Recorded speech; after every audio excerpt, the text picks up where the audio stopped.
कौशाम्बी की खुजुत्तरा दासी रानी सामावती की दासी थी, जो घोषित श्रेष्ठी की दाई की बेटी थी, अर्थात घोषित शेट्टी की बुआ थी।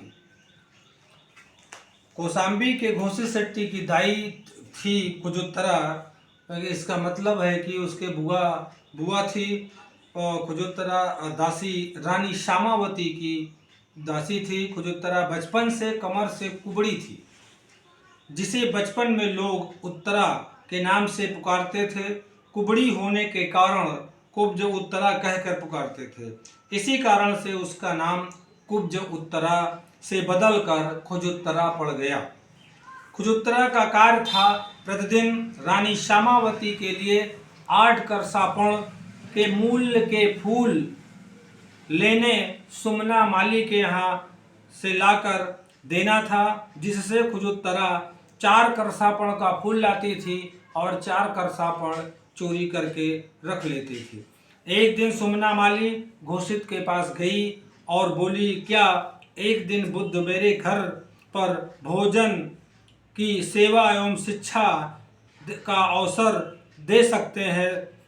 तो घोषित ने सुमना के माली के दीक्षा देने एवं भोजन दान के लिए एक दिन सारी व्यवस्था कर दी। प्रतिदिन की तरह खुजुत्तरा दासी सुमना माली से पुष्प फूल लेने उस दिन भी गई, जिस दिन शास्ता बुद्ध को माली के घर भोजन करना था। सुमना माली ने खुजुत्तरा दासी से कहा कि आज मैं शास्ता बुद्ध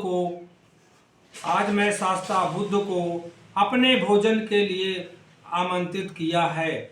मैं स्वयं उन फूलों से शास्ता बुद्ध की पूजा करूंगी, तुम भी यहीं ठहरो।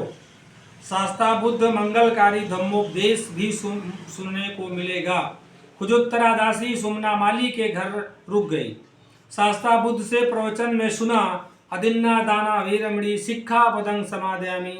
चोरी करना ये अकुशल कर्म है, जिसके सुनने पर उसमें धम्म संवेग जगा तथा बुद्ध से धम्म प्रवचन सुनकर खुजुत्तरा को सोतापत्ति फल प्राप्त हुआ। बुद्ध उदांत स्वर में कह रहे थे, हे गृहपतियों, सम्यक दृष्टि क्या है? गृहपतियों, जिस समय मनुष्य दुराचार को पहचान लेता है, उसके मूल कारण को पहचान लेता है, उस समय उसकी दृष्टि सम्यक कहलाती है। प्रवचन सुनने के बाद खुजुत्तरा उस दिन पूरे 8 करसापण के फूल खरीद कर रानी सामावती को महल में दे आई। फूलों की दुगनी मात्रा देखकर रानी सामावती ने खुजुत्तरा दासी से पूछा कि क्या आज राजा ने दुगने पैसे दिए हैं? उसने बोला, नहीं रानी, आज मैंने 8 करसापण के पूरे फूल खरीद कर लाई हूँ।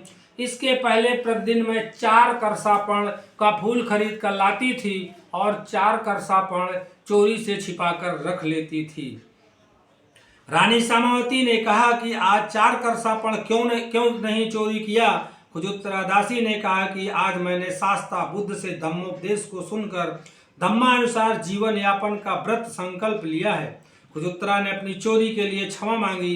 रानी सामावती ने खुजुत्तरा दासी को क्षमा करते हुए शास्ता बुद्ध से सुने धम्म उपदेश को सुनाने के लिए आदेश दिया।